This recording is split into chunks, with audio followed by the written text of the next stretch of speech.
I'm really excited to welcome you to Fifth Third Bank. This is our first opportunity to host an event with the National Black NBAA Association, and we're really excited to have that honor. Tell you a little bit about me. My name is Scott Taylor. I'm a commercial real estate lender for Fifth Third Bank. Been there for just under 8 years, and that's my day job. I also co-chair the bank's African American Business Resource Group. Tell you a little bit about Fifth Third Bank. We're headquartered here in Cincinnati. We I can honestly say, have the majority share of most lines of business in the city of Cincinnati. It's because we've been here for such a long time. And they have great lenders like me, so we keep that going. Fifth Third Bank is number 372 on the Fortune 500 list. We have 18 affiliates throughout most of the eastern portion of the United States. And our most recent accolade is that we received the Gallup Award 2013 for Great Workplace. We're really excited about that. Great place to work. We do have some Fifth Third Bank representatives here. Want to make sure you guys get to talk to them if you haven't already had an opportunity to. On the panelists, we have Stephanie Smith. Stephanie Smith is one of our business bankers, and she'll be a part of the presentation here this evening. We also have some HR representatives here as well. I have Terry Mack. Terry, if you could just raise your hand, let them know who you are. Terry Mack is here. We have George Medley. He's also back here, another HR representative. So if you're looking for opportunities here at the bank, please take advantage of having these guys here and talk with them a little bit. On the retail side, we have Alina Seiler. Alina, can I let them know who you are? Alina, she's here. If you guys have any banking needs that are consumer needs, you want to talk about our different products, or if you're looking to start a business and you're not yet in Stephanie Smith's world, Alina's the person you would talk to about the different financial tools and the things she can provide to you. So again, welcome. We're excited and happy to see you. I'm going to turn it over to Ben. Well, thank you, Scott. Once again, welcome. Let's try this. Good evening. Good evening. Now rhetorical. Good evening. Good evening. Well, welcome to our entrepreneur panel from the National Black NBAA Association. For those of you guys who don't know about our organization, we have over 8,000 members in our organization. The Cincinnati chapter alone has a little over 100. And we're really focused around basically 5 pillars, from education, career leadership, entrepreneurship, and lifestyle. And each month we typically do a program about one of those pillars. So the nice about entrepreneurship, but from our other programs, feel free to go to our website, CincyBlackNBA.com. Once again, that's CincyBlackNBA.com. They simply have an event every third Thursday of the month in the evening. Now first, I'm going to tell you a little bit how the program's going to run tonight. We're going to introduce our panelists. Then actually each of you get to stand up, give 10 seconds about your name, your organization, what you're looking to get out of the program tonight. Then each of our panelists is going to go over their own presentation for a couple minutes. Then we're going to open up the question from the audience. Then we're going to start wrapping the event up. So by 8 o'clock, we should have this kind of wrapped up. But there still should be plenty of food, plenty of drink for you guys, and plenty of other networking going on afterwards. So along those lines, let me first start with my first esteemed panelist, Mr. Roy Mitchell. Roy can raise his hand. Hand left hand. All right. Well, we were kind of strolling the bios. I'll tell you a little about each of the panelists. Roy has over 30 years of experience in business taxation, 10 of which were spent with the IRS. He's active on the Ohio IRS Liaison Forum, Springfield Tax Review Board, Cincinnati USA Regional Chamber Business Advisory Board, and the Cincinnati African American Chamber of Commerce. He got his MBA in Finance from Wright State and a BS from the Ohio State University, and I did use the Ohio State University. As well as an avid pilot and loves being in the plane. He's a principal at Kenmore Mission. So now for our next panelist, this is Zola Stewart, the CEO of Focus Solutions, which is a private for-profit performance improvement organization designed to provide consulting service in economic inclusion, supplier diversity, and workforce policy development, strategy implementation. Zola is also the board chair for Insight Foundation, which is a not-for-profit established by the executives of Focus Solutions. They're committed to excellence with a mission to change lives through economic empowerment by offering programs and services in the areas of business development, women's empowerment, youth services, training, and development. Our next esteemed panelist is Mr. Eric Brown, the CEO of Brown Engineering Construction. Eric has over 25 years of leadership in the construction building, totaling a few billion dollars in volume. Nice. As well as projects from large civil military construction, Shoemaker Center, the P&G Mason Business Center, and PepsiCo Logistics. Stephanie Smith, our next esteemed panelist, Vice President of Fifth Third Bank.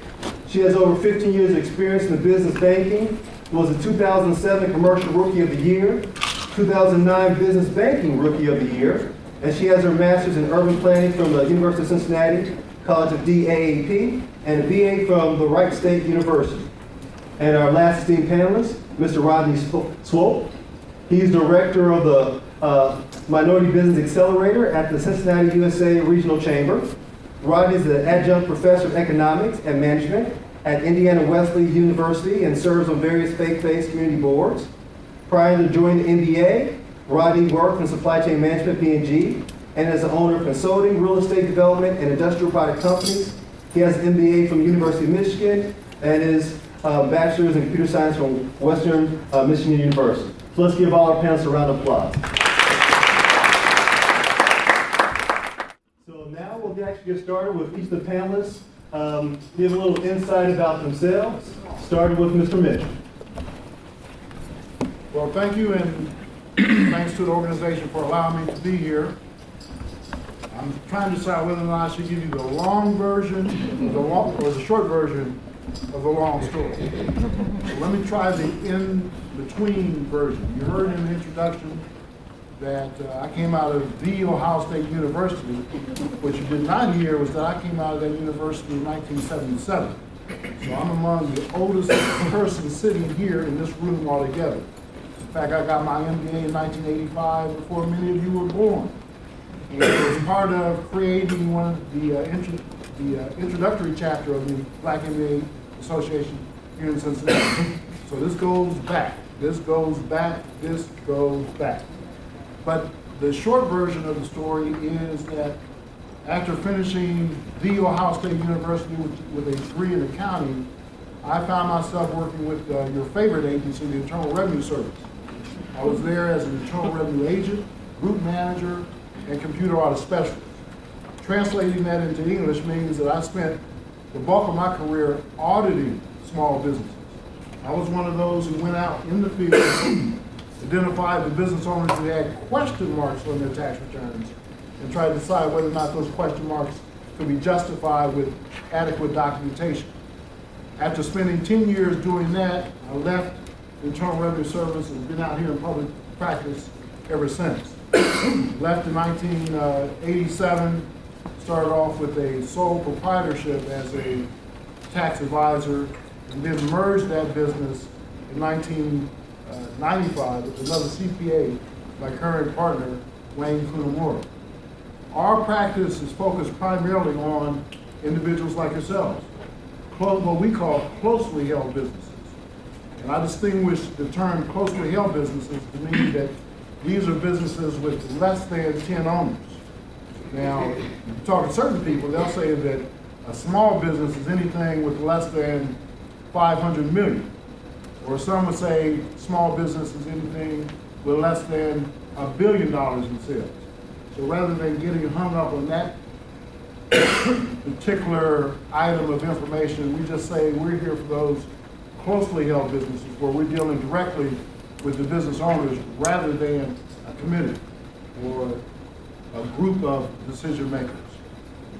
Included in our clientele also are nonprofits. We do have some nonprofits, and we serve what we call the high-end W-2 wage earners, those who've outgrown H&R Block. So in a nutshell, that's what we're doing now. And I see a lot of familiar faces here. I'm glad to be here with you. In terms of, and let me go backwards. Since I have an MBA, I make this basic assumption about those of you who have MBAs.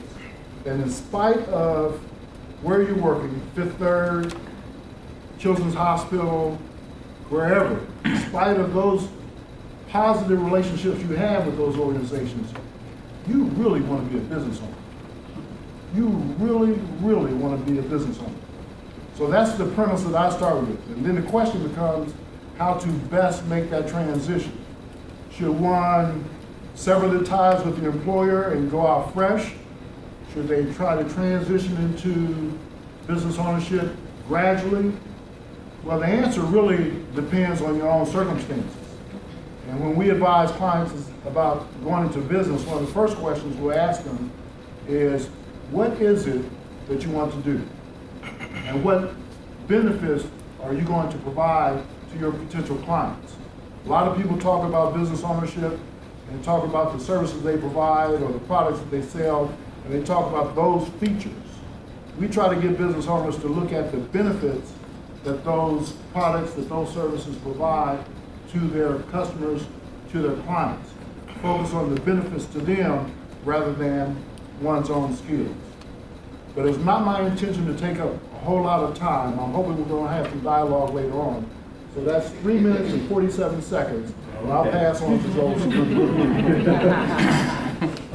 Work always makes it tough to follow him, right? We sit on the board of the African American Chamber together. Well, I'm Zola Stewart. I'm a president and CEO of Focus Solutions. And Focus is a workforce management company. We started as a staffing company because we wanted to put people to work. So I didn't have any experience in staffing. I felt moved in that direction.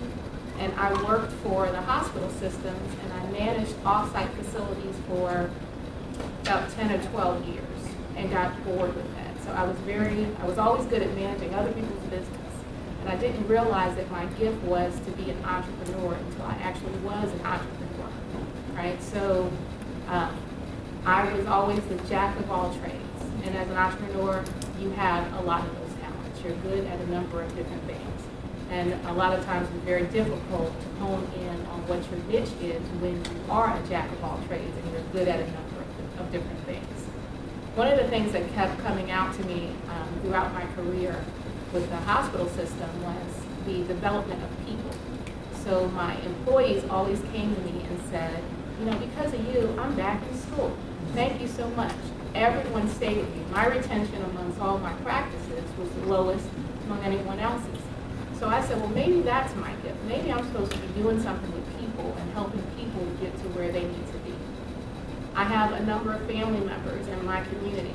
You know, as you can see, I'm an African American female. Number of friends and family members that were out of work, and I wanted to do something about that. So I felt that starting an employment agency was the best way to break into that and do something different. So I literally stepped out there on faith, and I just kept moving. So I grew my company. I started it with my sister, and I grew my company to a $5 million company. We've had bumps along the roads, but we've kept going. No matter what, we just keep going. And in entrepreneurship, that's what it's about. Today, we have a staffing division, but along the way through those bumps in the roads, I needed to understand why things were the way that they were in our community. And so I started a consulting side of our business, which I do a lot of work with municipalities. And so today, I am a consultant with a number of city of Cincinnati departments, but I'm also doing work with San Francisco and Oregon. So I'm very happy about that as well. So that's growing. And now I have the ability to make change, but from a policy level, which then impacts businesses in our community and in other communities, but communities like ours. As far as nonprofit, and I hope we'll get some time later to talk a little bit about that, we started our own nonprofit company or nonprofit organization because we wanted to affect change, and there wasn't an organization that was doing the work that we needed to do.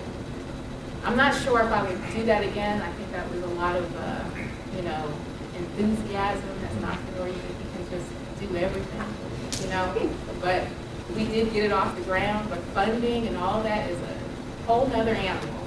But I'm willing to share any insights that I have on that.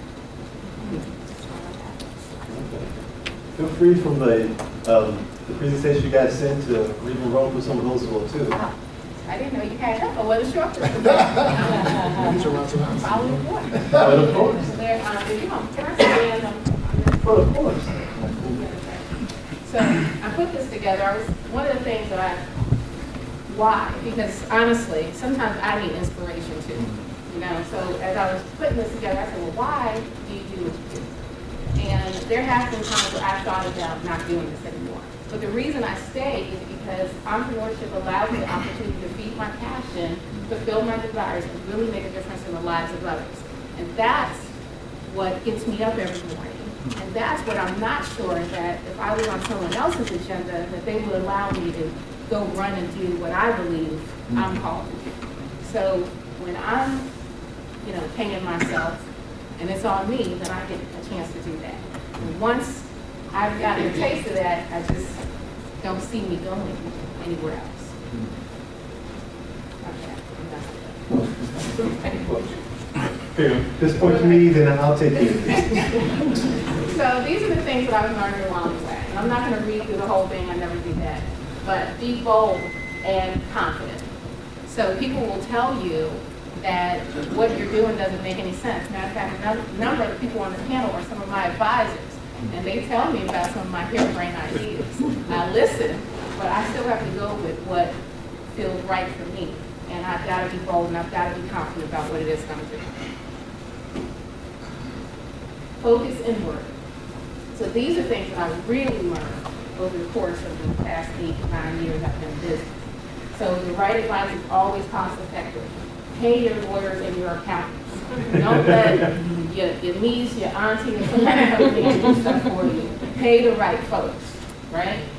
Protect your intellectual property. Make sure your company answers key questions. So what's your value? What's your value in the market? Make sure that whatever you're doing, that somebody needs it, and that you're doing it in a way that differentiates you from others. Listen, really listen to constructive criticism. So it's hard, but listen to it and just take it in. Think about tomorrow, but focus on today at the same time. Find your niche. It took me a long time to do that. I was all over the place. Manage your relationships with your customers. Huge. Don't let other people that work for you manage your relationships. Manage your relationships with your customers. Always craft contingency plans and make and take the steps. It's a lot of work, but you have to keep moving. You have to keep moving. So, another thing, play nice, pitch right. Collaborations, partnerships is a wonderful way to grow your business with speed, and it gives you the weight and the resources that you need. So your competitors aren't necessarily, they're your competitors, but there's opportunities for you to collaborate. Especially in the African American community, we think that if one's there, oh, they got it. No, what about partnering? What about doing some things together? What about growing together? And so the people that you're talking to may not recognize that, but if more of us just start talking that way and operating that way, then we'll start doing it that way. And that's what we need to do. Understand the power and sell your brand. So your brand is you on print and in person. So people have to believe you, they have to trust you, they're buying you. So when you stand up there and you're out there selling, no one can sell it like yourself. And it took one of my good colleagues and mentors who told me that when I did a presentation for the Health Alliance one time, and I had a new development person that I was hired and overpaid, and I let him go in there and sell for me. And because, I just thought, he's brilliant, and, he speaks so well, and he could do better than me. And I didn't get it, and I left, and, and Howard's telling me, well, Zola, he's good, he's smart, but he's not you. We're buying you, we're buying your passion, we want to hear you. If you would have went in there and did you, then you would have walked out with the business. So, know when to move on. Fail fast. So, in Cincinnati, I'm originally from New York, right? In Cincinnati, one of the things that really concerns me or bothers me is this feeling that it's, they failed, big deal. Yeah, good, failed. They did, made a mistake, moved on, bounced back. In other cities, they want to throw money at businesses that fail because now they know that you've learned some stuff. Cincinnati is totally different. But we've got to change that mentality. Yes, you're going to fail, but fail quick. Move on and get on to the next bus and pursue excellence. I think this is my last slide. All right. Thank you. Mr. Brown.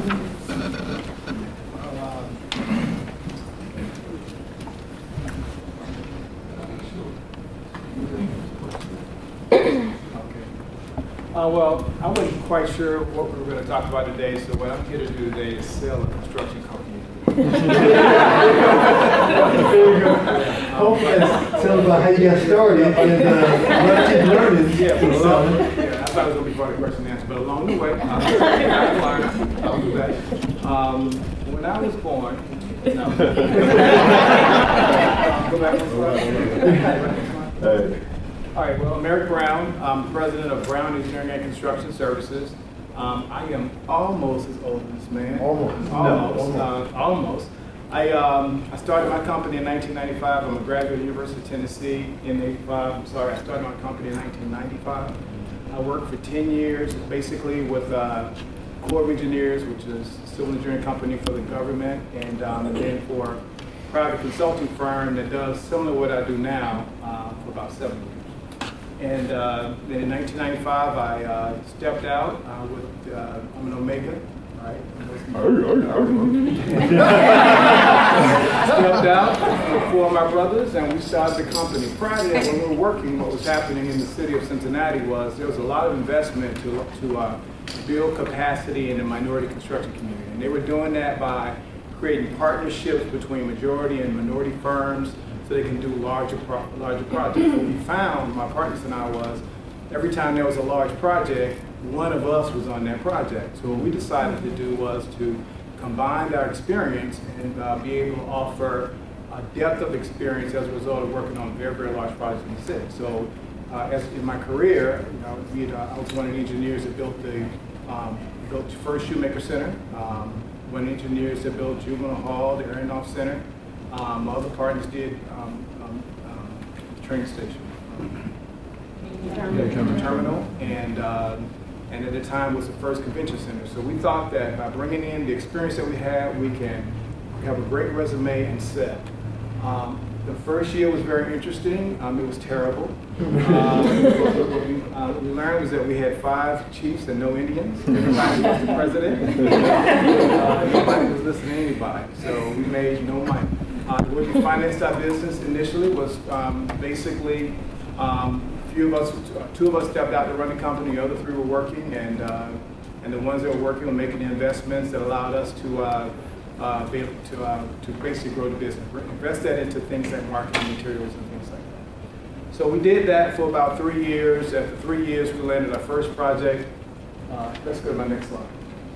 So that was in 1995. The company at the time was called Projdale Corporation, like project delivery. We were a project-based business. And I have to tell you that the one thing I learned is understand your business model, right? And what that means is, how do you make money? The one thing when I worked for the companies that I worked for, I was good at what I did. And I really stepped out because I felt I was better than my boss and the owner.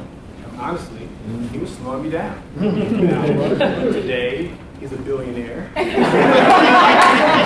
We all call Dave Fox the Godfather, right? And but that's where I stepped. But what I learned in business, I learned how does your company make money? A lot of times, what I've learned is that, and I'm saying this also from my experience. I chaired an organization called Cincinnati Business Incubator. It's no longer around for about 25 years, but it was responsible for growing a lot of companies. And a lot of companies started their businesses through the incubator. And what I've learned is that we sometimes come out of businesses and we are good at what we do, but we don't really know how our industry make money.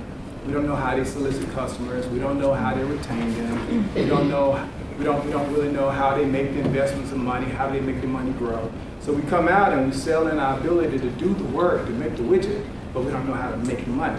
And so we tend to be able to be broke companies making widgets all day. And so know your business model. I tell you, there's nothing different that I would have done. I would have been tighter on our business model. So from 1995 to 96 was a tough year. We didn't understand our business model. In 96, we landed our first project, which was a community development project in Dayton. It was about $20 million. It was rebuilding a blighted community. It's probably the most rewarding project I ever had. When you go into communities that are primarily people who look like us, primarily live there, and they're elderly, and their homes are just falling down around them, and you're able to go in and make an investment, fix their homes up, and then have them move them out and move them back in. They just cry right there. It's just, as an engineer, we don't always get to do that. We deal so much with white space. So it was really, really rewarding. In 1997, we landed our first corporate project, and that was probably Pepsi-Cola in New York. Our capabilities are primarily in project management. That is the competency that we have. And so we apply project management to different industries, primarily construction, but we've gone to product-based businesses also. So for Pepsi-Cola, what we did was we worked inside their with their product development teams. And so they may have new improved all sport, Frappuccino, or Aquafina water, and they want to launch these products. And they have great subject matter experts working on these teams. These guys are, world-renowned in what they do, but they're not necessarily great at getting things done on time and collaborating with others to get it done. And so as a project management firm, our job was to do that, be on that team, reduce the time it takes to go from say a concept to commercialization in the market. It took them 16 months before we were there. If we can get it to 14 months, that's a lot of money as companies make for every month it's in the market. So we did that for 3 years, launched a lot of products like Aquafina water, some new technology products, packaging products. At the end of about 3 years, they brought another CFO in. He said, based on stock, we're not outsourcing anymore. We bring everything in-house. Get out of here, guys. So, in 1999, we took our project management capabilities back on the road. We created a partnership. Like Zola said, partnerships are a wonderful way to be able to grow your resume. You cannot grow a business on partnerships, especially if you're the minority partner in partnerships. That means somebody's making 80% of the money and you're making 20% of the money. It's a way to grow a resume, it's a way to grow capacity, but you cannot build a business that way. NW Gatsby guy had a lot of relationships with stadiums, so over a 4-year period, we were involved in about 5 stadiums. And they were building a lot of stadiums back in the early 2000s.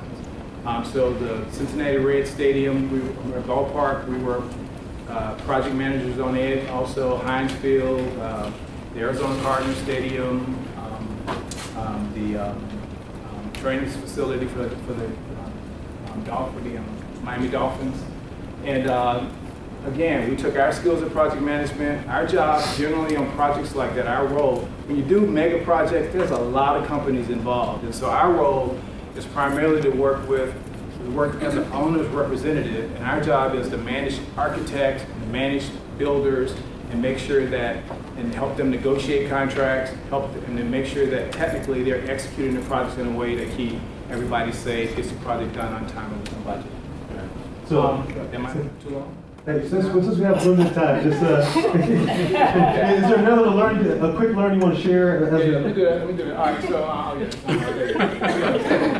let me say a couple things I didn't want to share. All right. So you can have my 2 minutes. You good. All right. All right. My clients just listed it. You understand your risk and risk mitigation. Really understand what risk means. And there's insurance products you can buy all day to help manage that. But sometimes it's with your people, sometimes with your money. It might be your banker. Understand your risks and understand what business is versus deal making. Be committed to your business. I meet people all the time, and they'll sell shoes today, and they'll sell something else tomorrow.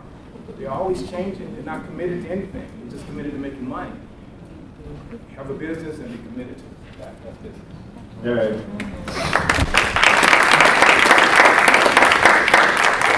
All right, well, thanks, Eric. Now, our next panelist, Stephanie Smith. It's a little darker, so bankers are afraid of the light. You might get hit by something.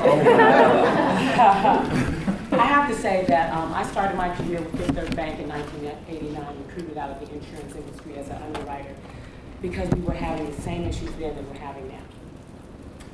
We were having issues lending money to first-time home buyers, credit issues.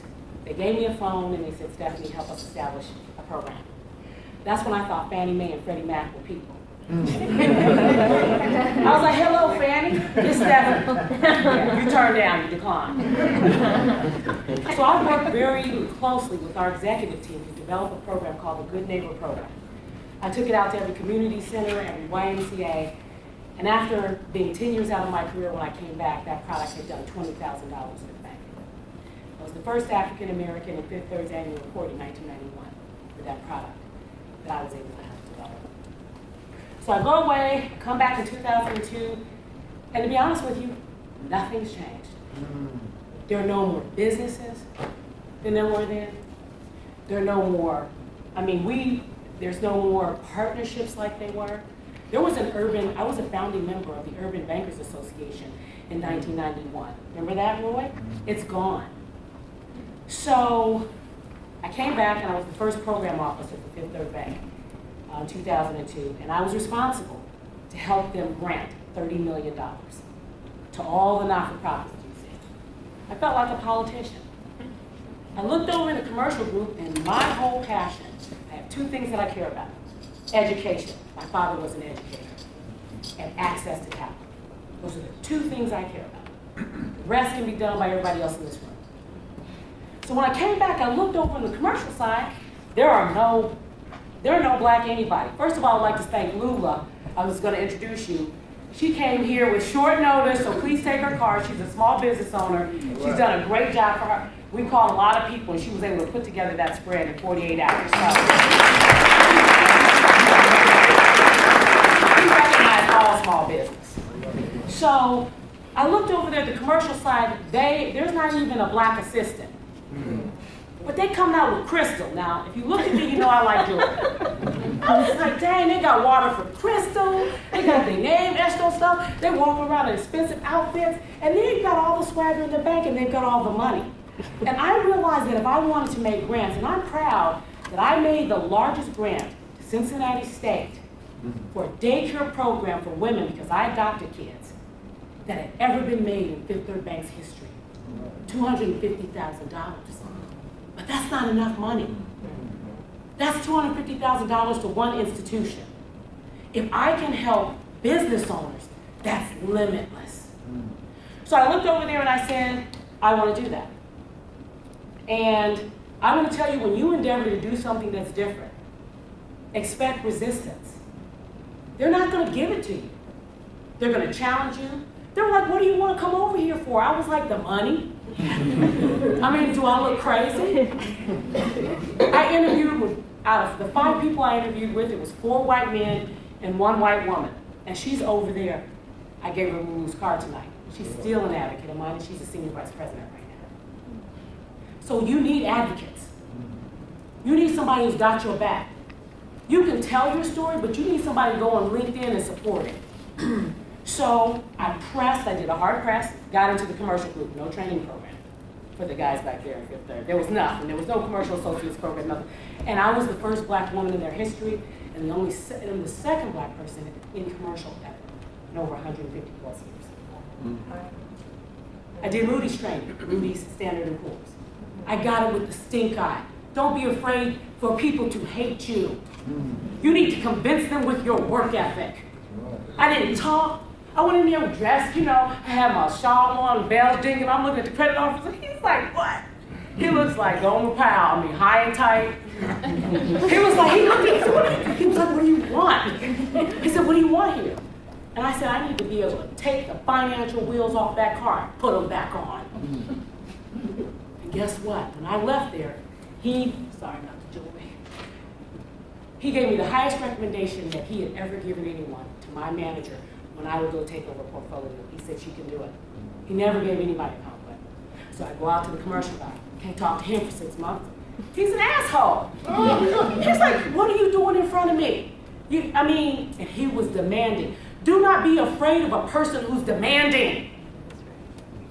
Nice people can be nice, but can they teach you anything?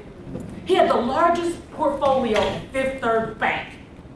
And I remember we were literally sitting in front like this. He didn't talk to me, and I didn't talk to him. And one day he said, little buddy, this looks good. Ended up in business banking. You guys haven't seen me, and I haven't seen you. I have my own portfolio. It generates $1.2 million. I have 115 clients. None of them are black. None of them in our group are black. I'm the only black. There's 700 clients in that group. There's probably 10,000 within Cincinnati. This must change. And it shall. And it's starting today. I'm here to say that when I walk away from this industry, a lot more of you in this room are going to be in that bank. And it comes from education. What Eric told you is so true. We've got to focus. We can't just want to have a massage parlor and a restaurant in the same place. We can't do business like that. You know, wash your hands. There's issues with that. But let me tell you something I have seen. I've seen a lot of us with great ideas, but no strategic plan, and they fail. That's what makes me sick.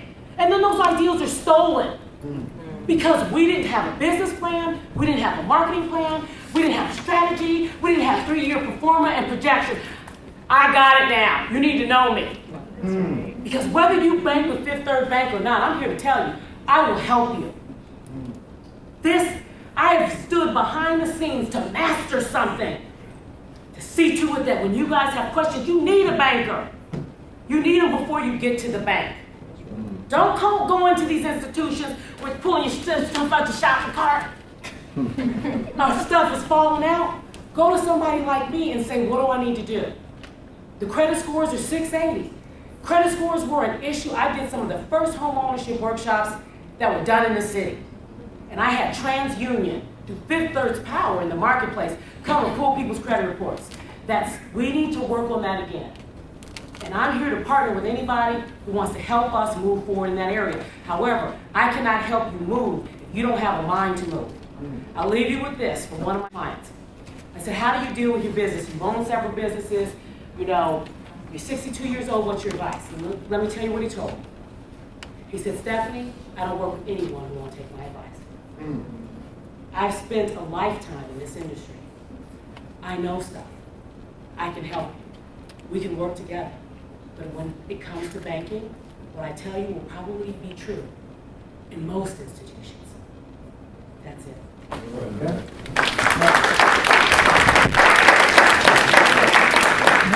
So everyone in the audience knows, we'll make all those presentations available to all the attendees. And now we'll turn it over to our final panelist, Mr. Rodney Swope. Okay, so I'm going to try to take the allotted 5 minutes of time myself. And I'm not going to use much of that. I'll talk about the Minority Business Accelerator, which our purpose is to help sizable, meaning $1 million or more in sales companies to create double-digit sales in 3 to 5 years. And we have about 34 companies in our portfolio. 10 years ago, when we started NBAA, there was one company in Cincinnati, one black-owned company with over $1 million in sales, and that was the company that this guy worked for. And now there are about 50 companies that have that amount of sales. So we have made some progress here in Cincinnati with programs, not just like the NBA, but with others that have gone on as well. So significant change, but like we always say, we've come a long way and we got a long way to go. Now, how I got in business and a little bit about that. Long time ago, my granddaddy was a preacher and an entrepreneur. And then I got that from him. And I always worked in the family business. I washed cars, I pumped gas, I changed oil, I did whatever it was in the family business. I counted the money. Some people you can put money on the table, you might have to worry about them still on a 20. You can put your money down there, you don't have to worry about me taking it. I'm gonna count it, wrap it up, because that's what I do. So I always end up a treasurer. People trust me with their money because I got used to handling money. So I can handle money and be trusted with it. Now, so grandfather was a preacher, was an entrepreneur. So if you hear something that is familiar to you or that you've heard before, just say amen. If you hear something that's new or sounds different, say, oh my. All right? So when I was a young, ambitious college grad, working at General Motors with my new shiny car with the car note to go along with it, I thought I had it going on. And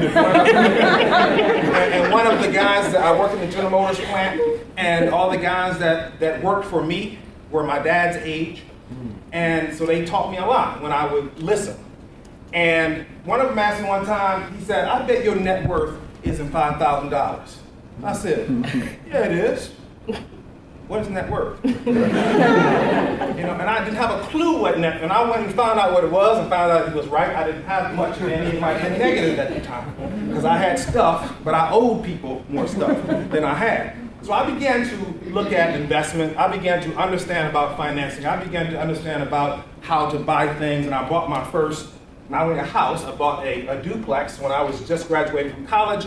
I sold that duplex. It paid for my car. I went to college, then the car, I continued to rent the place out. It paid for my bills at school. When I graduated, I sold that house, bought another house, and began to learn how to create wealth. Because that is the end game. It's about how do we create wealth. And not just wealth for now, but transgenerational wealth, right? That you can pass on to the next generation. And so it doesn't matter necessarily how you do it, but you have to begin with the end in mind.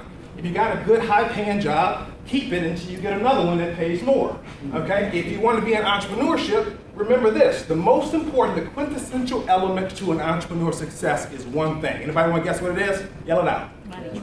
Huh? Yell it out. Dedication. Money. None of that. It's passion. Okay, now passion is not enthusiasm. Passion is not being excited to do something. Passion literally means, connotates and denotes, means to suffer. Okay? So if you're willing to suffer for something, if you're willing to suffer for entrepreneurship, then you got the quintessential element. If you're not willing to suffer, keep your day job.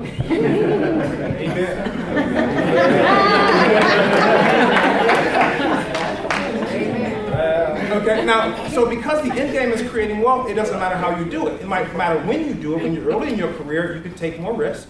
Later on in that cycle of building wealth, you need to begin to reserve wealth. And it might not be the time to go invest in a business that's going to be passionate and it's going to cost you something to do that. So you have to time that and understand what's best with you, what your interests are, where are you with your family, and how do you make all of that work into your total life plan. So in Ohio today, there are 82,000 minority companies. Okay? Among those 82,000, there are 52,000 black-owned companies. Of those 52,000, there are 5,000 black-owned companies with employees. That's where you can say, oh my. Okay, so we are starting companies, but we're not creating jobs. Now, we know that it's true that most minority companies hire more minority employees. Okay, but unfortunately here, and this is not unique to Ohio, we're not creating the kind of companies of scale that can hire our people. Okay, so having your mom and pop is great. You know, having your individual, oh, my time is up, so I'm going to take 2 more minutes anyway. Y'all say amen or not?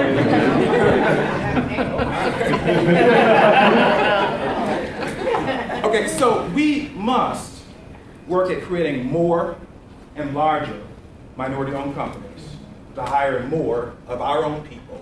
And we have to do, and a key to that is about collaboration. We need to work together, okay? Because we can only get so far by ourselves. We can get farther and faster with someone else. This man here, you know, when my wife was a dentist, I was a novice real estate developer, but I developed a building for her medical center and hired this man in this company to build it. But not only him, my architect was black, my builder was black, and we did some phenomenal work to create this practice that is going on now. I went from there to build other real estate projects and begin to learn how to do that. So my passion is about building wealth for my family and my people. It's about helping and seeing others succeed. Okay, so I'm at the NBAA because it's the right place, because that's what we do. We're helping black businesses to grow faster. I'm not an expert at all. I'm a continual lifelong learner of business. And I get passionate about hearing the questions, hearing the problems, and then trying to discover the solutions to those. And if you start there, if you say, here's the thing. I learned this model years ago. Every day, I am overwhelmed with a number of things that I know so little about. And if I begin there every morning with an open mind, you can put more in an open mind. I'm willing to listen. I'm willing to allow people to say that my business idea is dumb, stupid, and my baby is ugly. Okay? And I go polish it up and I go to the next person and say, does it look better now? If you don't have the passion or willing to suffer through hard critique, you're willing to suffer through some failures along the way, keep your day job until you get a better one. Amen. That's all I have to say about it.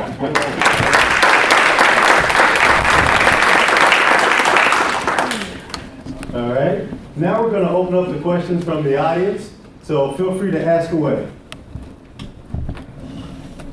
I got a question.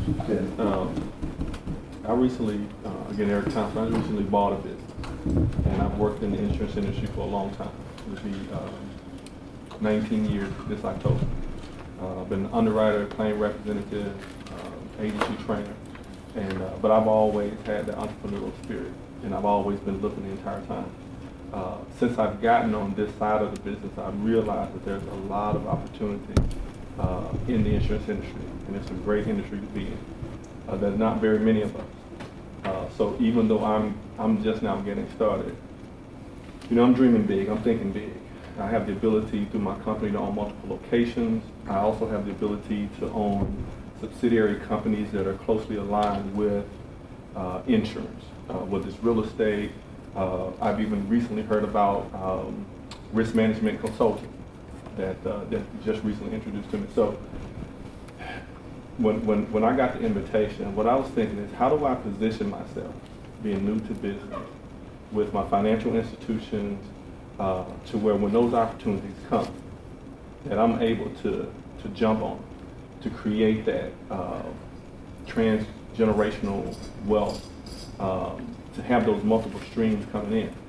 Because again, that I know insurance like the back of my hand. I have all the licenses. I've been there for a long time, but it's the business side of business that's where my learning curve is.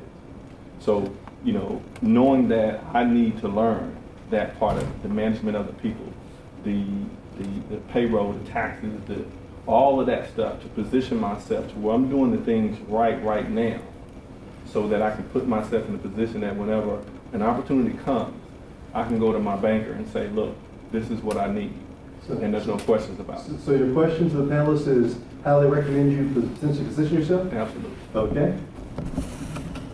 Second. Well, I'll say first of all that we need to say that 90% of all small businesses fail. So we're not unique. Right. And they fail for all the reasons that these individuals have said. I think that today I spent time with the business owner, and I spent 2 hours with him.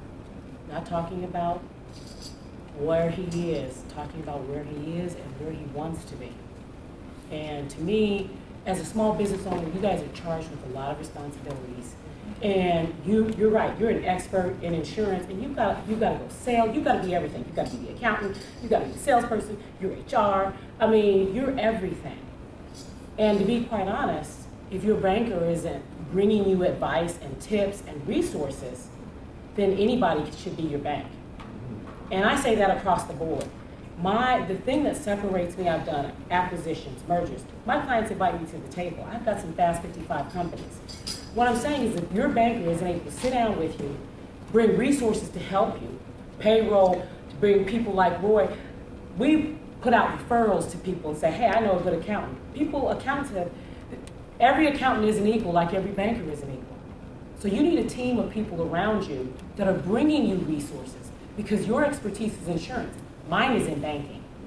So when you're doing your financials, you need to say, here's the 3 questions. How do you make your money? How do you spend your money? And how do you protect it? It's just that simple. So you need to have a relationship with a banker who you can lay out your financial plan. You also need a CFO, even if it's just part-time. Somebody to look at your systems to see if your systems are efficient and effectively giving you the information that you need to hand to the bank. Guess what? We told this guy today, your internal systems, your numbers don't match the compilations. You need to get closer to your accountant. That's literally the advice we said. And we demanded it because it's to that business owner bought a building. Now he's selling it. He just bought it. He's out $400,000 on that building because it doesn't meet his capacity needs. So I'm saying you need to look at everybody that you're paying and consider, are they bringing value? If they're not, they need to be replaced. And Eric Zola, anything about positioning or processes Yeah, you just set up? like to say, what I'd suggest too, though, is don't grow too fast. Yeah. Right? Don't. You have these dreams, don't go too fast. Develop a model on how you operate. Some of the professionals that she said around her, that's how some businesses operate. They have consultants around. And once you develop a model that works for what you're doing right now, what you know, right? What you're doing right now, once you develop a model, that allow you to spend 20% of your time, let's say 60% of your time on that business, and it works, you're making money, you know how you're spending your money, you're protecting your money. Now you've created additional capacity within yourself to go and do something else. Yep. But if you don't have that capacity, right, which says you really don't have a model that will allow you to do something else, I wouldn't touch it. You're going too fast, and you probably end up failing on what you really know how to do. And that's what we told him. He was growing too fast. He wasn't focusing, and now he's lost almost $1 million because of the decisions. And let me tell you guys something as business owners. We all know that you're stubborn. You have to be to want to be an entrepreneur. But you have to be open to advice from people like Eric and Roy. You just have to listen to, because we've seen a lot of companies go through what you're going through. You have to have people in your life that you're willing to listen to, because at the end of the day, it can save you a lot of money and time. All right, we're gonna try to get as many questions as possible. I saw a question over here. Oh, my question was for Zola. I'm like you, that I have all these different things that I have an interest in, right? So I get in a position and I'm like, why am I here? I could be doing this, this, and this. And so how did you hone in on where it is that you wanted to open your business?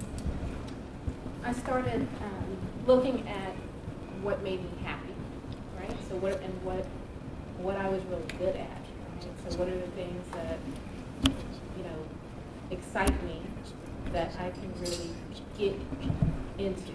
And it was difficult because all the things that I liked to do was about supporting others. I was very good in business. I was good at managing other people's business. So I was a very good support person, you know. But the thing that kept coming back was this people coming to me saying that I inspired them. So, and I still do that. So when I'm with other business owners, I ignite them, right? So they get ideas. I just took that and put it into the development of people, right? And that's, I came up with the staffing. But I just really, it took me, I started my company when I was in my 30s. I'm 42 now. So I've been a business owner for almost 9 years. But prior to that, I was selling real estate out of my house. I was working for UC Hospital, University of Cincinnati. I turned my job as director into a part-time contracting job because I was bored out of my mind, and then sold real estate. My husband at the time was thought I was crazy because I left. I was, you know, when I was doing all that, I was, you know, doing maybe about $250,000 a year, and then I stopped all that to start a company and had nothing for like 3 years. Yeah, and if I could build on that briefly, you know, it's about, you know, finding and your passion, and that is what, for me, it was the things that I found that I enjoyed doing that didn't seem like work, things that I would do without pay, you know, the things that I found that I really love, had passion for, and I learned how to get paid for them. And people always ask, you know, so I don't know, what's my vision, what's my future, what should I do? And I tell people one of the best ways to understand perhaps where you should be going is to look where you've been. Okay, because all of the things that you have accumulated along the way, experiences, good, bad, and different, have prepared you for where you're going.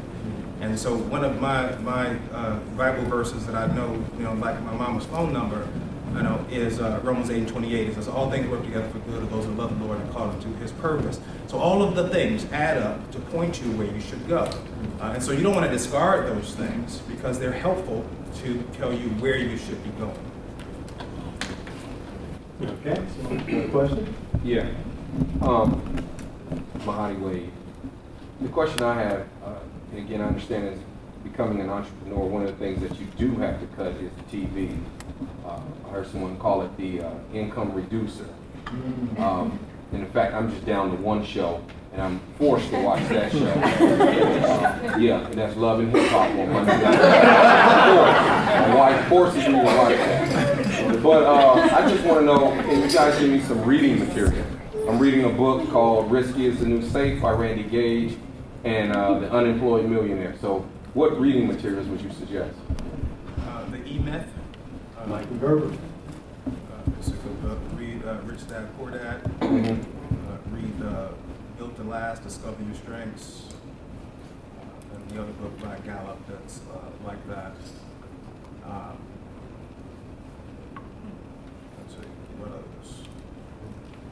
there's new books out now on business model development. The business plan, as we've known it, is becoming not as useful for businesses in a way to develop now. And there's some new technology on business model development that are very helpful for developing businesses and growing them fast. There's another book called Rework that I would highly suggest, guys. You build your business. It really helps you rethink what makes sense in building a business. What do you really need to build a business? And it keeps you from making investments that just may be premature. It's called Rework. Rework? And anything by our local Dr. Mel Gravely. Dr. Mel Gravely is a local expert on entrepreneurship, a great guy with a lot you can learn from. He has public e-books on the subject that are very helpful. Roy Zola. On the personal development side, there's a book I've read, The Leadership Challenge, and when you're an entrepreneur, you really dig deep within yourself. You are going to go for stuff, and so the Leadership Challenge just helped me to kind of tap into my own strengths and to build some new capacities around inspiring people, empowering others, and building teams. So, and everything that the panel has already said. No one mentioned, well, you alluded to it, but put the Bible in that list also. Oh, amen. Oh, that's an amen. Okay. Yeah, put that on there. All right, another question? Hello. Hi, my name is Raquel. First off, I want to thank you guys for speaking. It's been awesome. I'm a recent graduate student, graduated from graduate school, moved here from New York. Thank you. Been here for a little over a month. I've always been interested in entrepreneurship. I've been studying biomedical engineering, so I'm interested in medical devices. Coming out of undergrad, I had a project that I've been working on. I actually made an amendment to my to the document I had to sign to work for Ethicon, because I'm working on a project on the side that may potentially compete with them. My question is basically, how do you guys find partners? I voice like what I want to do. People seem interested, but they're there for a time and then kind of drift off. I know that you said that you work with your sister, and I know that your fraternity brothers, you were able to link up. But what's your advice for finding partners that will stay in the game, like that want to stick in there? Well, my lesson is I don't like partners. Or a good team. Yeah, everybody has to bring value, right? If they don't have value to bring in, no one touch it, because it's going to come a problem. If you're in the technology business, there's a lot of venture capital, people who make investments, and generally when venture capitalists come, they're going to try to find your partner. So if you need money, there might be some things I'm not sure we'll talk more about that, but I think it's really trying to find someone in your industry, trade shows, investment like that in your industry, where people have some kind of competency that will bring value to what you're trying to do, and then start this conversation. Yeah, and my experience is this, and I can help you with some more details maybe afterward about how to do that. We have a phenomenal ecosystem for innovation and development in Cincinnati, and there's more than $100 million being spent here for startup companies. And in Ohio, venture capital-backed firms are about black firms are about 2% of all venture capital-backed firms. So we need to get a lot more of that money and learn what's available. But my experience around partnerships, two things: skin in the game. Everybody's got to have some skin in the game. And if it's your best friend, your cousin, your sister, your mama, have a contract. Okay, don't do a handshake. Business is business. The best way you can preserve that relationship when the business fails, and like we said, most of them fail, is to treat it like a business. Help that partner to understand your friend, your girlfriend, your brother. This is how you get in, this is how you get out. Okay, and so there's no promises.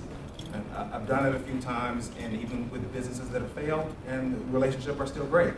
Because there was no, well, I thought you said, no, it was none of that. It was very clear about what the deal, the business was, and that way we could still go to church together and have barbecues together, and business is done and gone.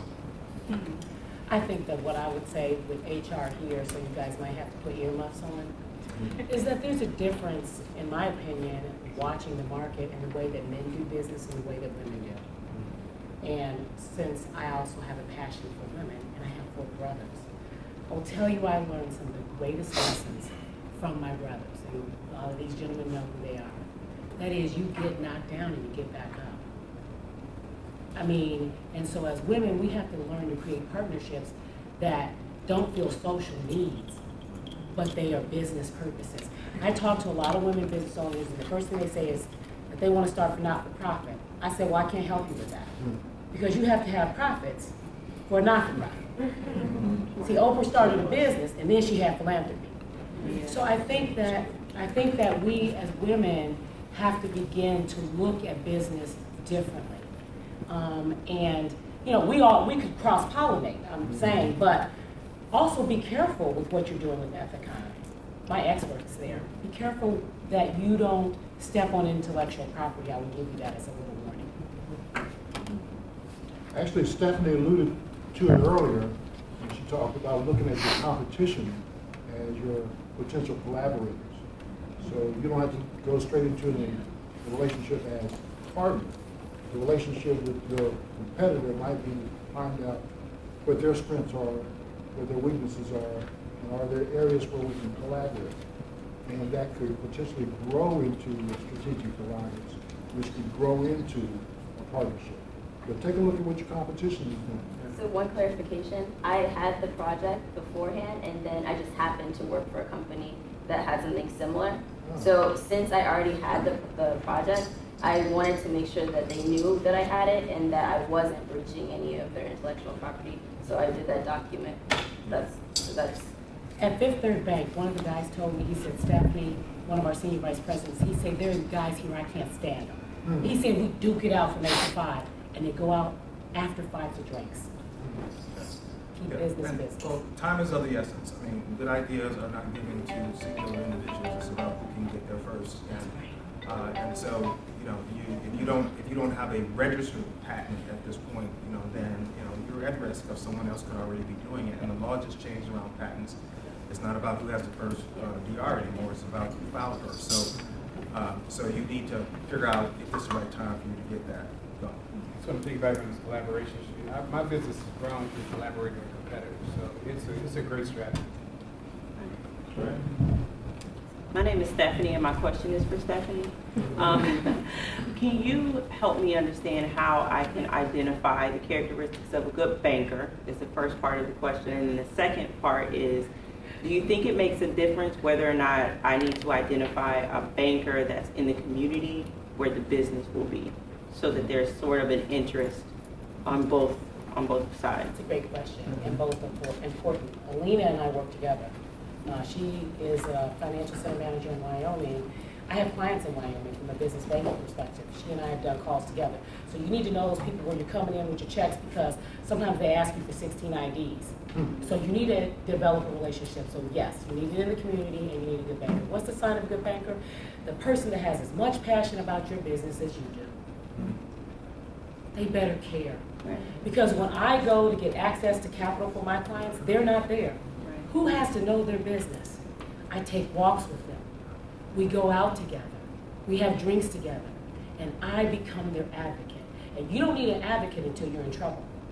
And I've been fortunate enough to help some troubled businesses get out. But if they don't care about your business like you do, then you just have somebody anybody can hold your account. So there's not much difference between us. Thank you. I don't need to leave everybody else out, but this one's for Stephanie also. Yeah, am I Used to that.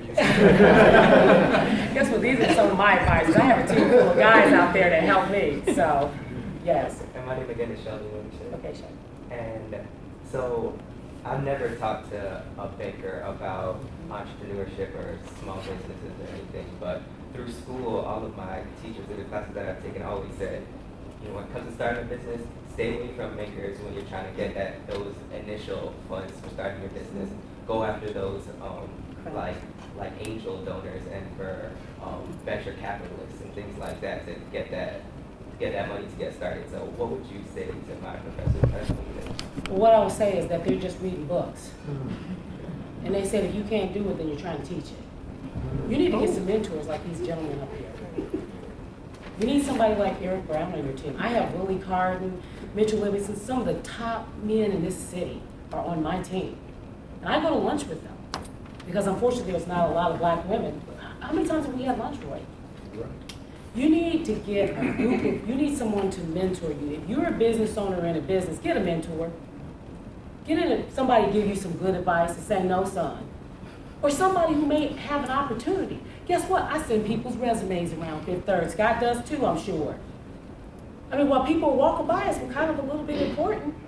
Our HR executives, young people back there. What's going on in the marketplace? To what was alluded to earlier, sometimes we as small business owners are in the wrong markets. Ask me about the emerging markets, software, technology. We need Epic software, healthcare. They're delivering 20 to 50% margins. Are you building your business in an area that the nation, the state, and the city, and the local economy is looking for? So get you some mentors, because those individuals who are experienced, they've already tripped and fallen over all those ropes. Me too. And we don't want you to trip and fall over those ropes. So at events like this, network with people like Ben. You guys, it's a whole world. Find somebody out there that cares about what you care about and have them help you.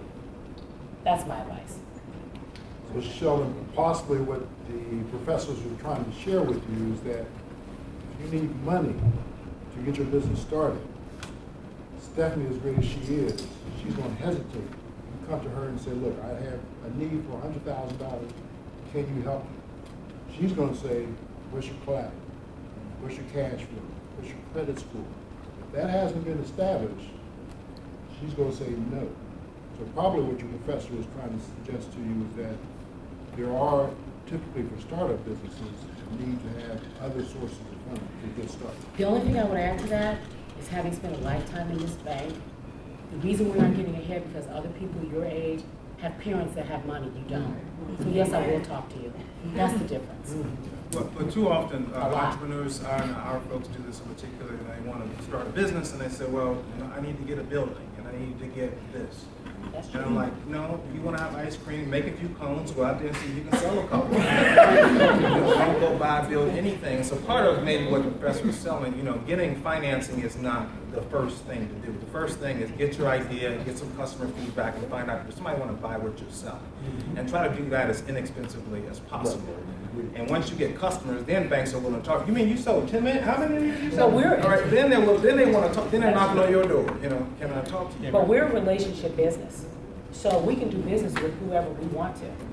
That's a part of the behind the scenes that people don't know, is that we can choose to mentor someone if we want to. So those rules don't apply. The reason they haven't been applied to you because there's nobody like me and Scott.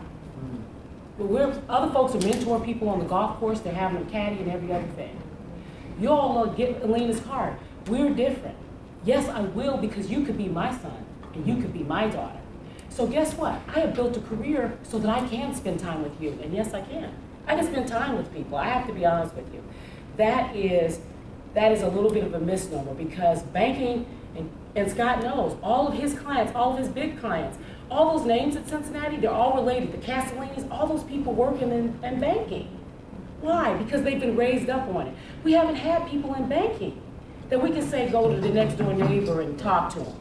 Yeah, and like with respect to mentorship, one of my mentors was a senior vice president at P&G, and she would stand up in front of a room with 400 people and give a rousing speech, and at the end of it she would say, if I can ever help you with anything, don't hesitate, give me a call. And I'm asking, how can you say that to 400 people? She would say, because only one of them has a right? And so when people offer you that, they really do mean it genuinely. They want to be there to help, and you have to take the initiative and the action to engage them for the help that you need. Some more questions? Eric is the leader. Eric, what did you say? I guess my thought.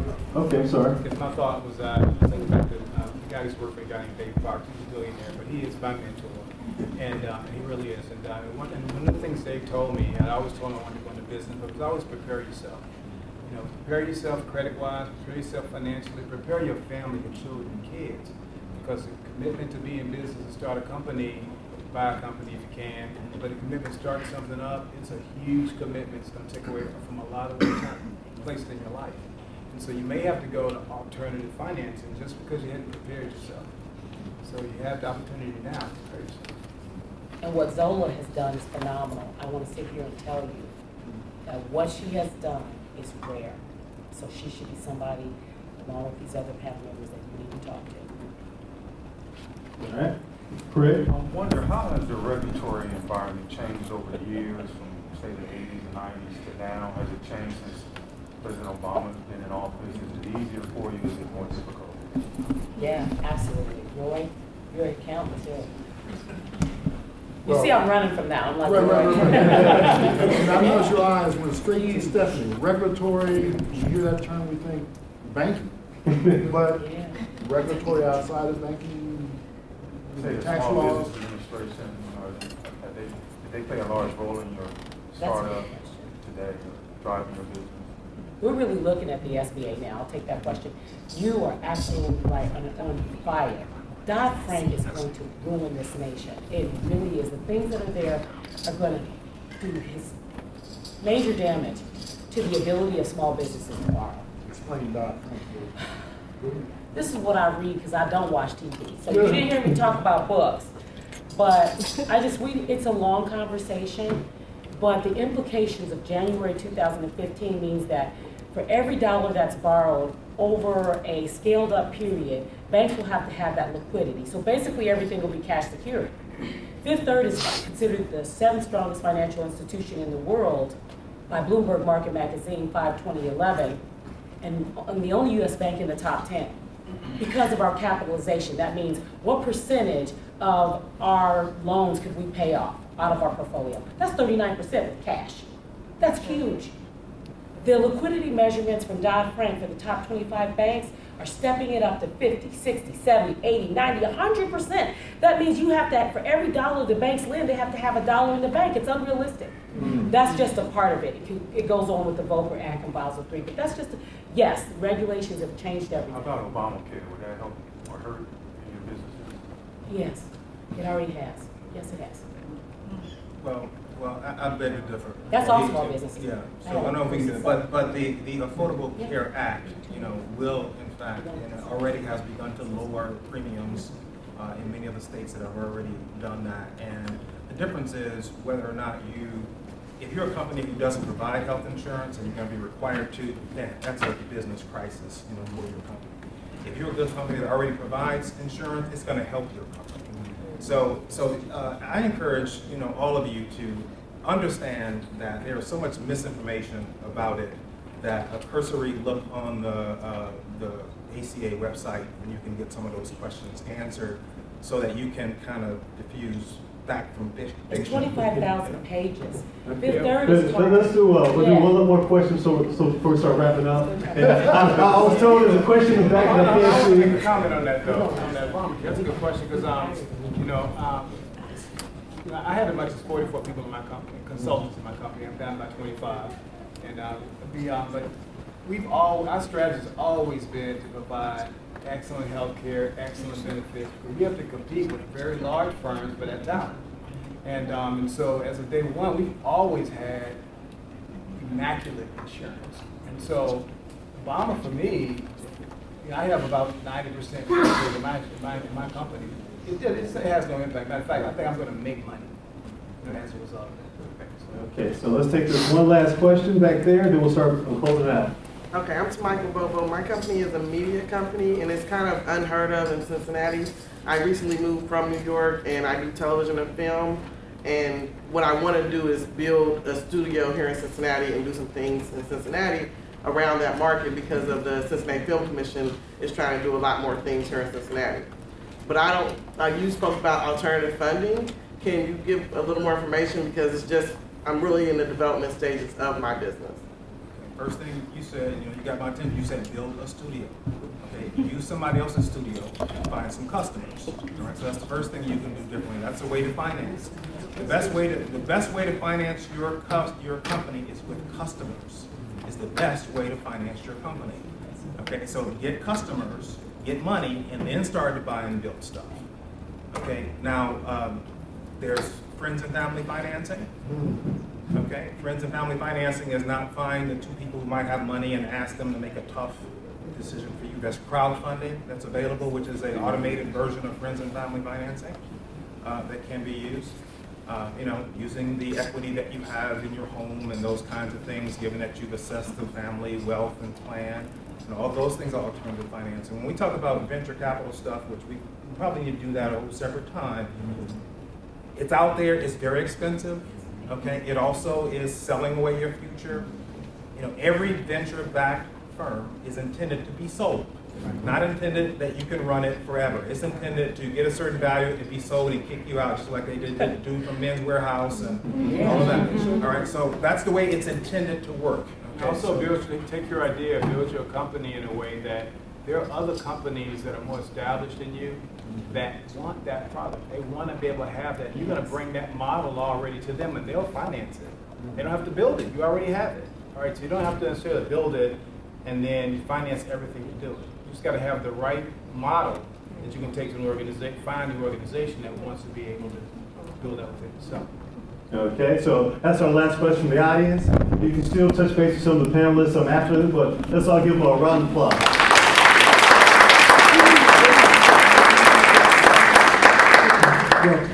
Right now, Scott or someone from Fifth Third will come up and speak ever so quickly, and I think you guys have gift certificates. What are you giving away? We do, and I'd like to give a big round of applause for Ben facilitating. And let's give another round of applause to our great panel. You guys.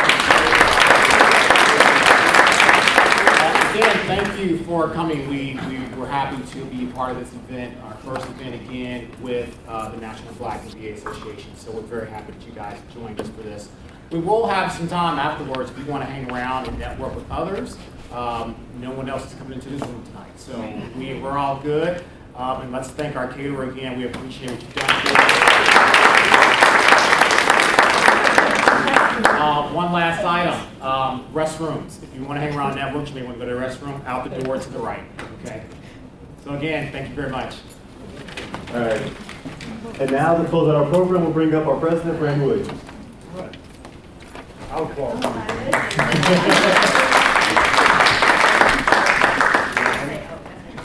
Great, well, thank you so much. Thank you. Don't you feel inspired? Don't you feel empowered? Oh my goodness, I learned so much, and I just can't thank you enough. Again, my name is Brandy Williams, the president of Cincinnati chapter, NBA. Thank you to my magnificent board. Ben, Jada, TK, Lauren, Keith, Eric. Here, all the board members will stand up. Please stand up. Thank you. So everybody knows who you guys are.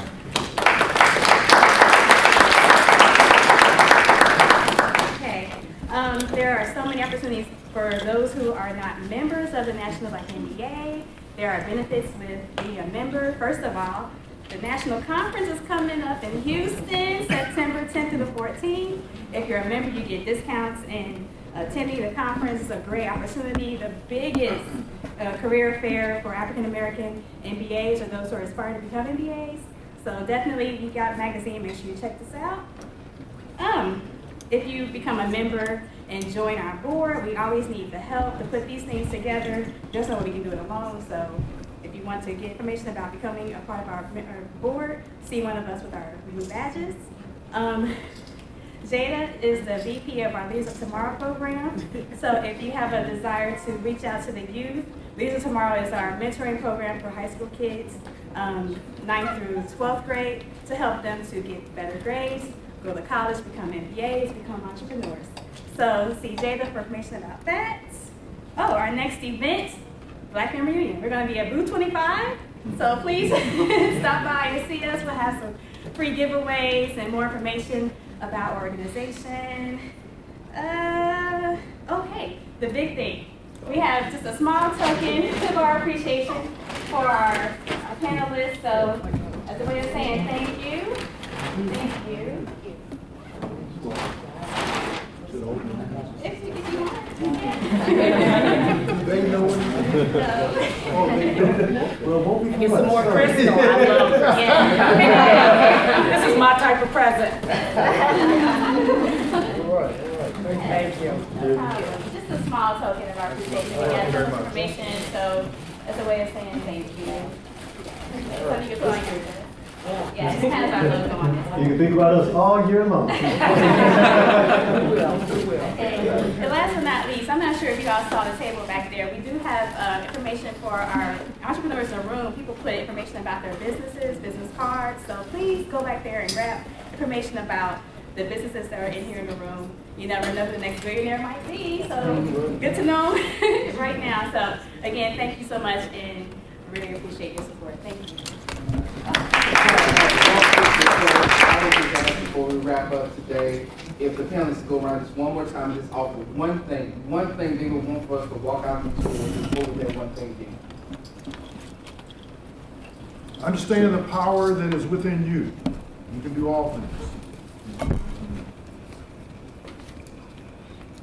Listen, and listen some more.